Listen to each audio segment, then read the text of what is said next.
Ito po, at gusto ko pong tandaan nyo ito. Ang mabuting kaibigan, alam niya yung kwento ng buhay mo. Pero ang matalik na kaibigan, hindi lang niya alam yung kwento ng buhay mo, kasama siya sa kwento ng iyong buhay. That is the difference. A good friend may know the story of your life, but a best friend is always there with you, creating memories and a story in your life. Sino naman ang masamang kaibigan? Siya yung nagpapanggap lang.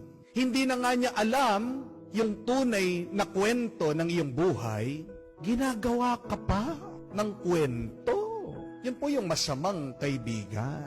At sa tingin ko po, dito din po tayo inaanyayahan ng Diyos. It is not enough for us to be good, to be knowledgeable, to pray for other people. Pero tayo po inaanyayahan, maging matalik din tayong kaibigan, maging mas mabubuting tao, makisama, damayan ang mga tao sa kanilang pangangailangan. Be best friends.